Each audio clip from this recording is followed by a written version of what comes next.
Let me express my gratification at the number of letters which have come to me from readers of the previous editions. The most gratifying ones have been from people who say the darn thing actually works, that they have followed the prescription and gotten results. Many have been from other creative people in advertising and out, including one poet who say I have described their own experience. This supporting evidence will, I hope, encourage the beginner.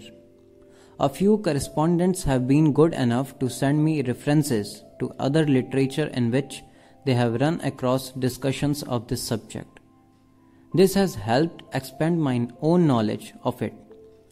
From my own further experience in advertising, I can find no essential points which I could modify in the idea producing process. There is one, however, on which I would put greater emphasis. This is as to the store of general materials in the writer's reservoir. I shall beg leave to illustrate this by a personal reference. Some years ago I established my home in New Mexico and have been living there part of each year since.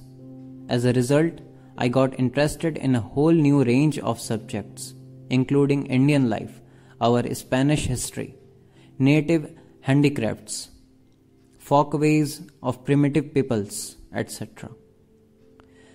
Out of this grew some ideas about the possibilities of marketing some of the products of that region by mail.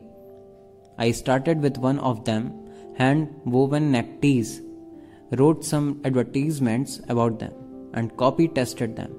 The result is a very tidy and interesting little business. The point is this: not only did the idea for starting the business come out of a general knowledge of Southwest and its people, but all of the particular ideas for individual advertisements come from this source.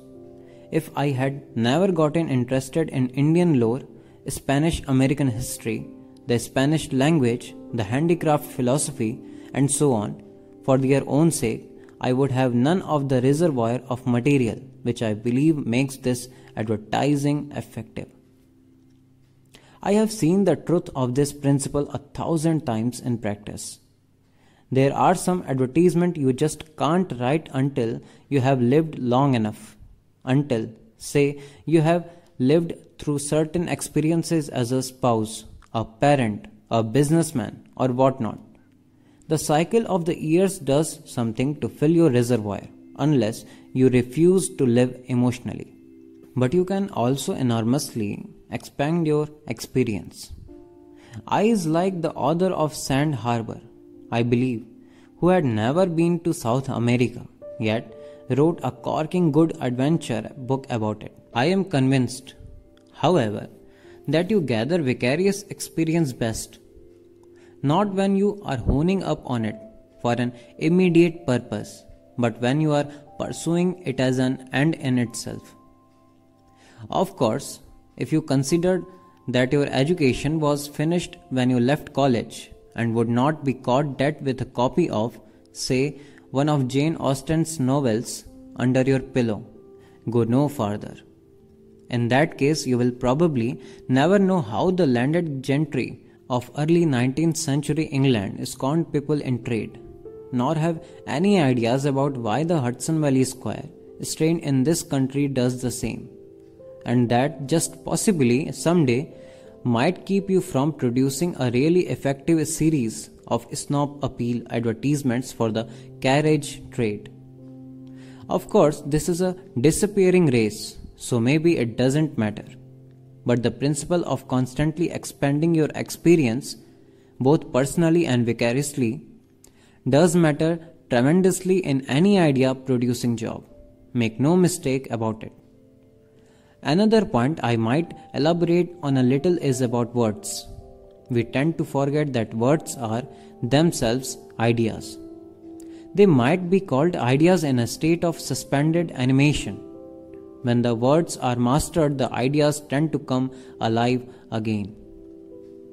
Take the rather recent work, Semantics, for example. The chances are you will never use it as an advertisement, but if you have it in your vocabulary, you will have a number of symbols which will be of very practical value indeed. Thus, words being symbols of ideas, we can collect ideas by collecting words. The fellow who said he tried reading the dictionary but could not get the hang of the story simply missed the point that it is a collection of short stories.